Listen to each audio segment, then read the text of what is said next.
ओम शांति।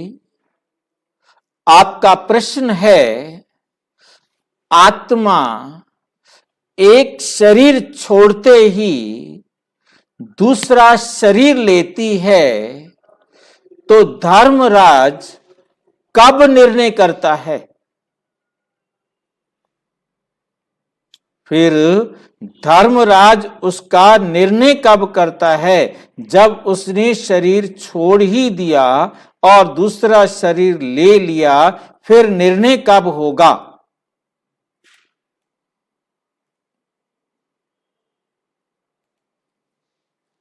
ठीक बात है। हमें यहां समझना होगा कि यह धर्मराज क्या होता है।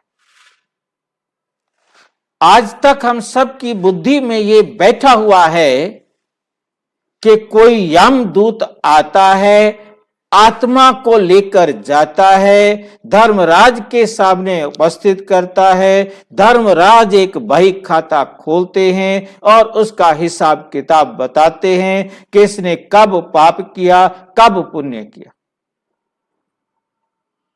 अब वहां बैठे धर्मराज को कैसे पता लगता है कि इसने कब पाप किया, कब पुण्य किया? उसके लिए भी सूर्य और चंद्रमा ये दो आकाशीय दर्शक हैं जो आकाश से हर टाइम देखते रहते हैं कि दिन में सूर्य देखता रहता है कि कौन पाप कर रहा है, कौन पुण्य कर रहा है। रात को चंद्रमा देखता रहता है कौन पाप कर रहा है, कौन पुण्य कर रहा है। और वो जाकर लिखवाते हैं। दिन में चंद्रमा लिखवाता रहता है, रात को सूर्य लिखवाता रहता है। चित्रगुप्त 24 घंटे ड्यूटी पर रहता है, कब कोई शरीर छोड़ दे। हो सकता है कोई सब्स्टिट्यूट भी रखा हुआ हो, परंतु अभी तक जो हम सबके दिमाग में एक बात बैठी हुई है कि इस प्रकार से होता है। आज हम इन बातों को बहुत ध्यान से समझेंगे और धर्मराज कौन है, कहां है, कैसे हैं, इस सच्चाई को भी हम समझेंगे। सबसे पहले संदेशवाहक जो यहां का संदेश वहां पहुंचाते हैं, जिसके प्रमाण के लिए आप देखते हो कि कोई भी व्रत उपवास रखा जाता है तो उसके लिए यदि दिन में व्रत को तोड़ेंगे तो सूर्य को अर्घ देने के बाद तोड़ेंगे, और यदि रात को व्रत तोड़ेंगे तो चंद्रमा को देख करके व्रत तोड़ेंगे। उसको जल देंगे, उसको प्रतिज्ञा कराएंगे, उसके सामने सम्मुख होकर उनको बताएंगे, देखो मैं सवेरे से भूखा था या भूखी बैठी हुई थी, अब मैं आपके सामने व्रत पूरा कर रही हूं, जाके लिखवा देना कि मैंने व्रत रखा। चाहे उसमें सूर्य को गवाह बनाए चाहे चंद्रमा को गवाह बनाए, तो वो दोनों जाकर गवाह देते हैं, तब तो वो लिखवा देता है कि इसने व्रत रखा। यदि वो ना गवाह दे तो क्या होगा, ये सोचना है। क्या सूर्य और चंद्रमा गवाह देने का काम करते होंगे? आज मैं देखता हूं बहुत बड़े विद्वान, पढ़े लिखे साइंटिस्ट, साइंस माइंड वाले भी इन अंधविश्वासी बातों पर विश्वास करते हैं। सूर्य को पानी चढ़ा रहे हैं, सूर्य को पानी दे रहे हैं, रोजाना देखो मैंने पूजा किया, पाठ किया, आपको मैं जल अर्पण कर रहा हूं, जरा मेरा लिखवा देना कि मैंने भी पूजा पाठ किया है। ये हम गवाही बनाते हैं, जबकि सूर्य और चंद्रमा किसी भी प्रकार की गवाही देने वाला काम ना करते हैं, ना किया था और ना करेंगे।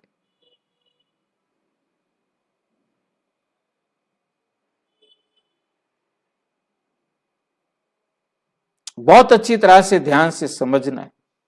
आज हम कंप्यूटर में देखते हैं क्या सर्वर बना दिया जाता है, कहीं से भी कोई डाटा दिया जाए तो वहां रिकॉर्ड हो जाता है। उसको रिकॉर्ड कर, डाटा को रिकॉर्ड करने के लिए हम समझते थे कोई व्यक्ति होना चाहिए, कोई साथी होना चाहिए जो वहां का, उन एरियाज का डाटा रिकॉर्ड करे। अब एक व्यक्ति इतना बड़ा डाटा कैसे रिकॉर्ड करता होगा?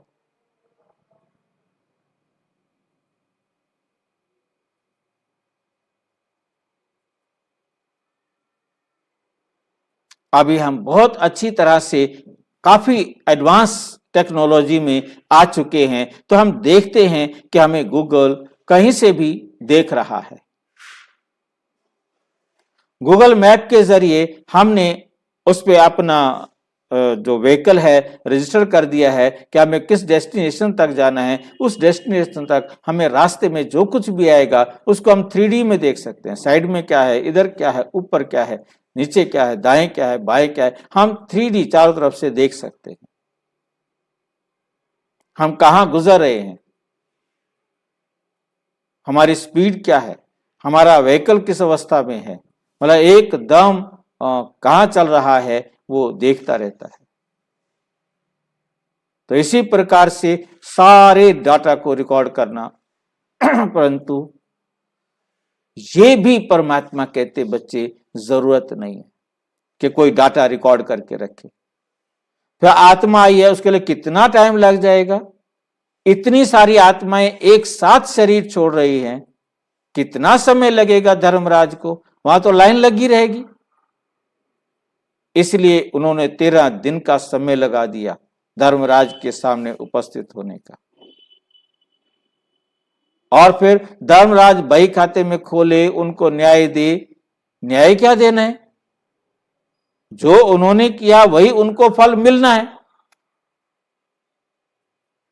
फिर ये लंबी चौड़ी यात्राएं लिख दी कि एक छोटा सा सूक्ष्म शरीर बन जाता है और उस शरीर के द्वारा वो उनको यातनाएं देते हैं, ये करते हैं, वो करते हैं। पंडितों को दान कर दो तो वो बच जाएगा, गाय दान कर दो, स्वर्ण दान कर दो, बिस्तर दान कर दो, ये दान कर दो, वो दान कर दो, तो उसे सोने के लिए, रहने के लिए जगह मिल जाएगी। कोई बात हुई? सोचो, इसको बहुत ध्यान से सोचने वाली बात है। तो धर्मराज का निर्णय करते हैं कब?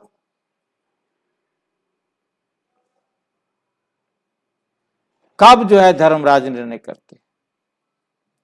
धर्मराज कौन है?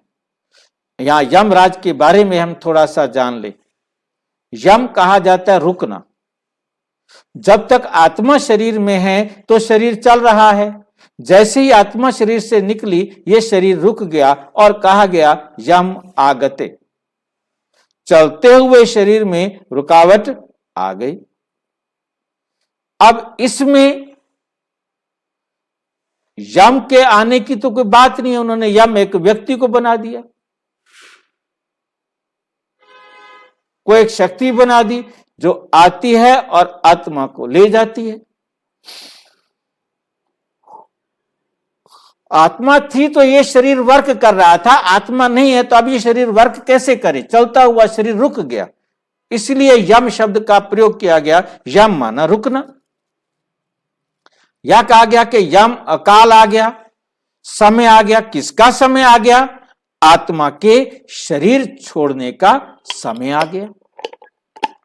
आत्मा के शरीर छोड़ने का समय आ गया, इसलिए लिखा गया काल आगते, समय आ गया।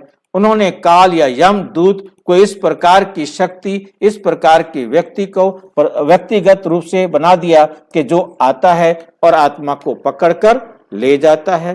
और एक आत्मा को ले जाने के लिए 2 यमदूत आते हैं, एक यमदूत नहीं आता। एक आत्मा को ले जाने के लिए 2 यमदूत आते हैं।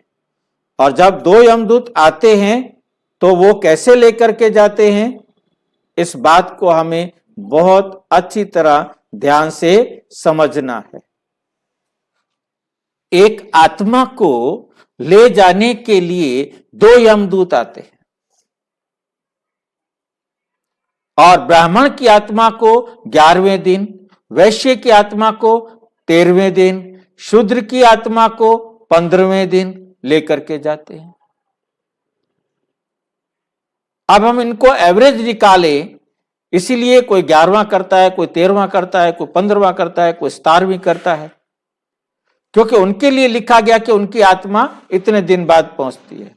विचार करो, यदि 2 यमदूत एक आत्मा को लेने के लिए ड्यूटी पर लगते हैं तो लगभग एवरेज 15 दिन के लिए वो ड्यूटी पर चले गए, एक दिन रेस्ट भी करेंगे, वो भी 15 दिन में मान लो। जितनी आत्माओं ने शरीर छोड़ा उससे दुगने तो यमदूत ड्यूटी पर लग गए।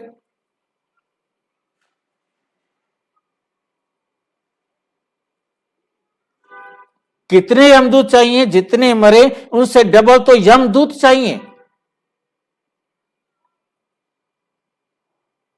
क्योंकि जैसा वो देखते थे, जैसा वो समझते थे, उन्होंने वर्णन किया। आप परमपिता परमात्मा आकर समझाते कि आत्मा स्वयं ही अपना यमदूत है, अपना धर्मराज है, अपने शरीर का रचयिता है, अपने शरीर का संहार करता है।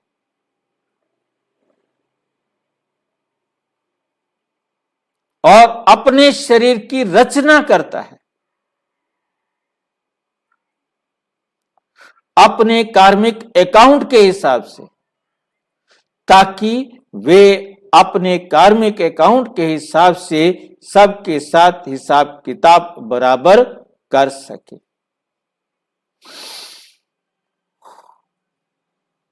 ये बात बहुत अच्छी तरह से समझनी है।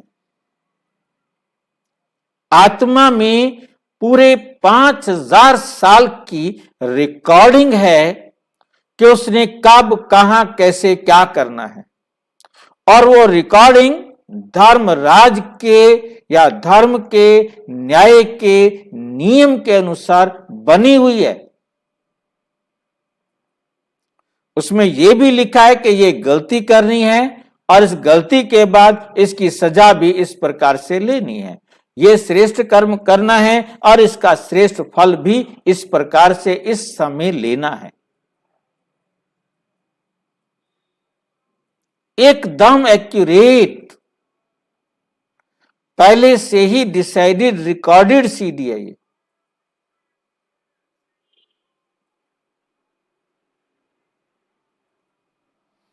और ये एक ऐसी रिकॉर्डेड सीडी है जिसको स्लो भी नहीं कर सकते, फास्ट भी नहीं कर सकते, एडिट भी नहीं कर सकते, ऐड भी नहीं कर सकते, डिलीट भी नहीं कर सकते।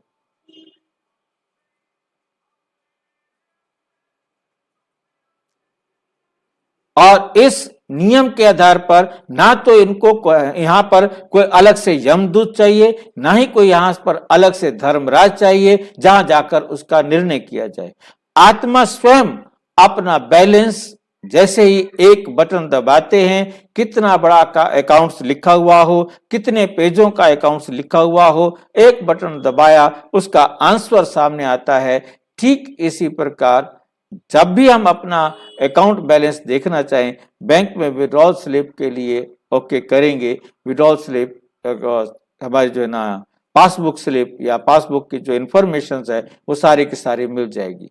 क्या आपके पास बैलेंस है, कितना आपने दिया, कितना लिया।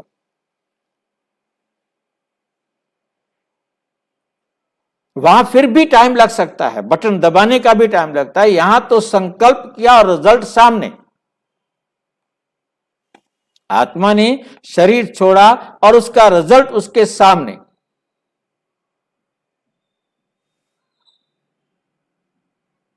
और कुछ रिजल्ट ऐसे जो उसके सामने नहीं जाने, और वो अपना काम करते रहेंगे उसके जीवन में।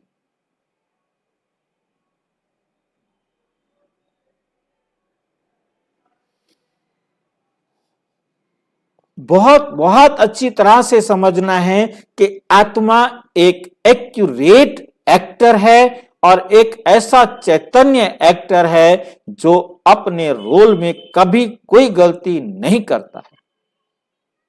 चाहे वो मर्डर कर रहा हो, चाहे वो भ्रष्टाचार कर रहा हो, किसी प्रकार का पाप कर रहा हो, वो उस आत्मा का रोल है।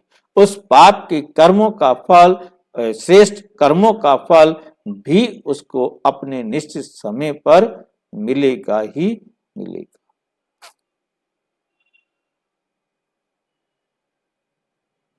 ये परमपिता परमात्मा आकर हर एक आत्मा को धर्मराज बनाते,